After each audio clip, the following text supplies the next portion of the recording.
Glória a Deus, aleluia. Razões para crer em Jesus. Jesus é a segunda pessoa da Santíssima Trindade. Eu queria que você abrisse comigo lá em Gálatas, logo antes de Efésios, depois de Coríntios.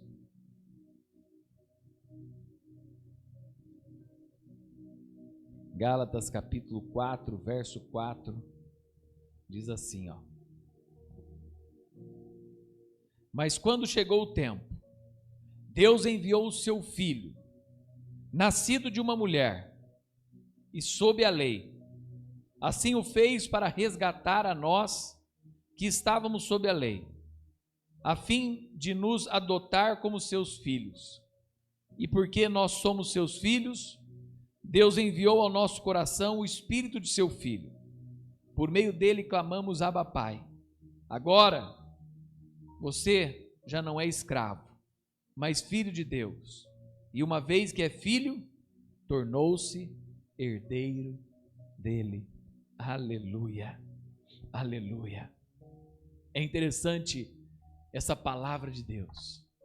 Ela fala que Deus, no tempo certo, enviou o seu Filho para nos tirar da escravidão, do pecado, e nos levar para o seu reino.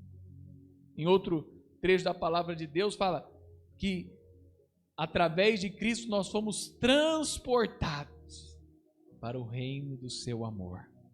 Sabe? Por quais nomes Jesus é conhecido? Jesus é conhecido como Filho de Deus, ou o Filho unigênito de Deus, João 3,16. Ele é conhecido pelo Filho do Homem, que é a palavra que é tratada, né, no Evangelho de São Lucas. Ele é conhecido como Verbo, como João o chama logo no seu primeiro capítulo, o Verbo que se fez carne e habitou entre nós, João 1 e João 1,14. Em Romanos 10,13, Paulo o chama de Senhor. Em Apocalipse, o apóstolo João o chama de o Alfa e o Ômega, o princípio e o fim. Apocalipse 1,8. Apocalipse 2,28 o chama de estrela da manhã. Em João 1,29, o Cordeiro de Deus. João Batista fala para os seus discípulos, fala: eis o Cordeiro de Deus que tira o pecado do mundo. Em Mateus 1,23, Emanuel, Deus conosco. Por um acaso, Jesus, quando veio a esse mundo, encarnou, né? Ele deixou de ser Deus? Não. Sendo homem, não deixou de ser Deus, pois nele habitava toda a plenitude da divindade. Mas ele ficou sujeito às mesmas coisas que nós. Ele viveu a nossa humanidade.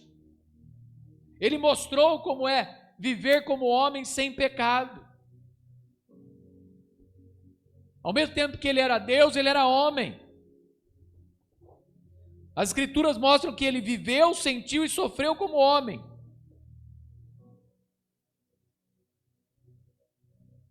Certo? Mas ele encarnou. É o fato de Deus tornar-se plenamente homem, sem deixar de ser perfeitamente Deus. Estava ao mesmo tempo na terra e ao mesmo tempo no céu.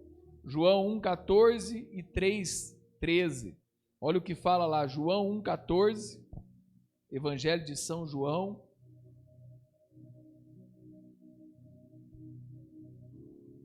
Um 14.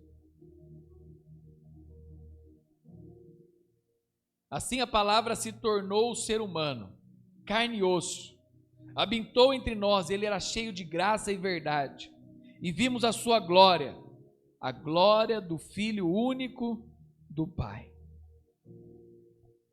E João 3,3, Jesus respondeu: eu lhes digo a verdade, quem não nascer de novo, não verá o reino de Deus.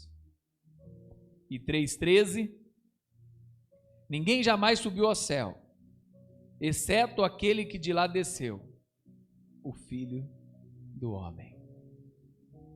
Ninguém jamais subiu ao céu, exceto aquele que de lá desceu, encarnou-se, habitou entre nós, viveu sem pecado e morreu a nossa morte, para que nós pudéssemos ter a redenção. O que é a redenção? É o ato de Deus pelo qual o homem é salvo do seu pecado e das suas penalidades. Perdão e livramento da pena do pecado, justificação e santificação, e vida mediante a obediência ao sacrifício de Cristo. Por essa razão, Jesus é o nosso Redentor.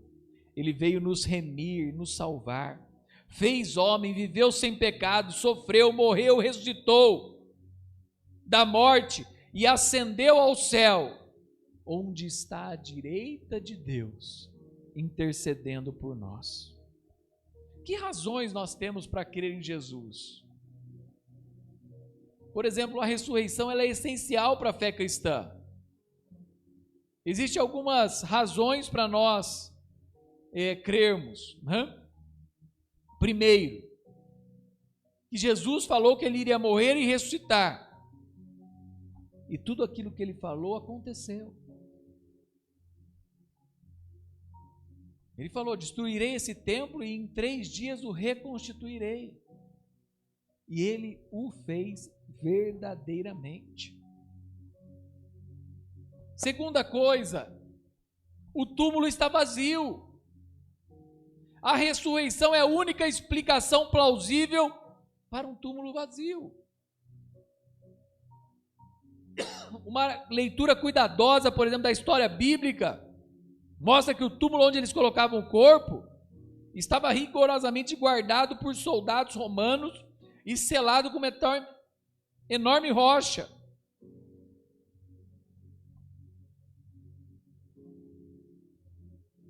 Se Jesus apenas estivesse desmaiado, para que teria guardas para impedi-lo?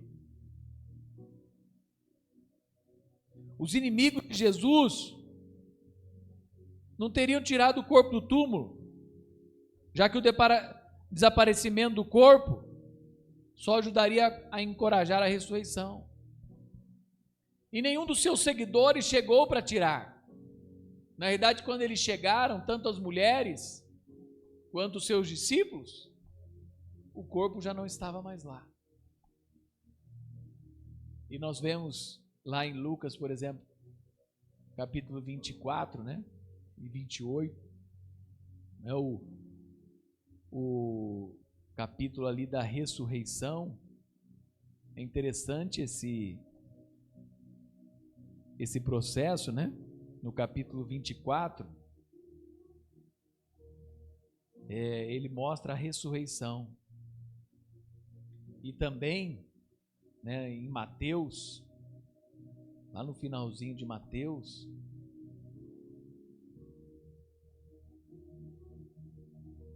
no capítulo 28, em Lucas 24 e Mateus 28, nós temos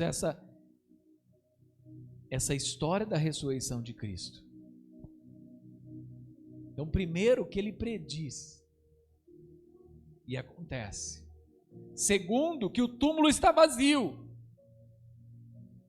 E terceiro, a ressurreição também é a única explicação para a aparição de Jesus a seus discípulos. Após ele predizer, após o túmulo ficar vazio, ele aparece ressurreto aos seus discípulos, pelo menos 10 vezes, aqueles que o haviam conhecido, e para outras 500 pessoas, uma só vez. O Senhor provou que essas aparições não eram alucinações. Ele comeu, falou com ele, pediu para que Tomé o tocasse. Você não acredita, Tomé? Então toca. Toca aqui as minhas marcas.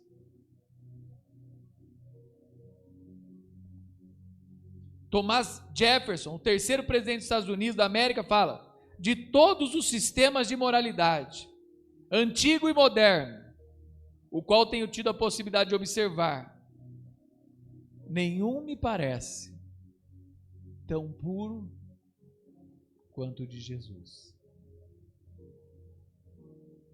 Jesus veio mostrar como é viver uma vida pura, uma vida santa, uma vida comprometida com o reino de Deus, sabe? E após ele predizer a sua morte e ressurreição, o túmulo estar vazio, os seus encontros pessoais, nasce a igreja. A ressurreição é a única explicação razoável para o nascimento da igreja. A igreja cristã é de longe a maior e maior instituição que existe e que já existiu na história. Mais da metade do primeiro sermão pregado lá em Atos capítulo 2, mais da metade dele está relacionado com a ressurreição. A grande razão para que você creia em Jesus é a ressurreição. A outra razão são as vidas transformadas. A ressurreição é a única razão lógica para a transformação de vida dos discípulos. Os discípulos já tinham abandonado os seus ministérios. Alguns já tinham voltado aos seus afazeres. Mas quando Jesus aparece ressurreto, Jesus aparece depois da morte aos seus discípulos. Tudo aquilo que ele havia ensinado, o Espírito Santo toca suas vidas. Após a ressurreição e a experiência de Pentecoste, eles são encorajados, transformados através do poder do Cristo ressurreto. Em seu nome eles viraram o mundo de perna para o ar. Muitos perderam a sua vida por causa da fé. Outros foram terrivelmente perseguidos. A atitude desses homens que estavam prontos agora para morrer por Cristo e ressuscitar com Ele, transformou o mundo. Transformou o mundo. Uma anotação que eu falo aqui, em 40 anos de trabalho com intelectuais do mundo universitário, sabe? Não tem se encontrado evidências da divindade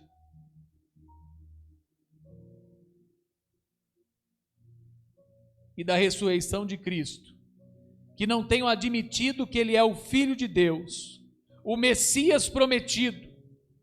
Enquanto alguns não acreditam, eles pelo menos são honestos e confessam: não dediquei tempo real à leitura da Bíblia e nem considerei muitos fatos históricos a respeito de Jesus. Tiff Richard falou: quando eu li a minha Bíblia, reconheci que o que ela diz é que Jesus é o único caminho para Deus. Por isso acredito que no momento em que usei o meu conhecimento sobre Jesus e tornei pessoal, entregando-me a Ele, isto me abriu a porta para a vida. Entregar o seu coração a Jesus abre a porta para a vida. Existe no coração do homem um vazio do tamanho de Deus, o qual somente Jesus Cristo pode preencher. O qual somente Jesus Cristo pode preencher. Creia em Jesus. Você tem razões suficientes na palavra de Deus para crer que Jesus Cristo é o Filho unigênito de Deus, aquele que Deus lhe enviou para te salvar. Em nome de Jesus. Amém. Senhor Deus maravilhoso, Pai, obrigado por esta palavra. Que o Senhor nos ajude a reconhecer a Cristo como Senhor e Salvador das nossas vidas. Ajuda-nos, Senhor, a sermos apaixonados pela sua palavra. Ajuda-nos, Senhor, a cada dia mais buscar o teu evangelho e crescermos na graça e conhecimento de Jesus. Neste Natal, nós possamos celebrar ao Jesus vivo e verdadeiro. Amém. Amém.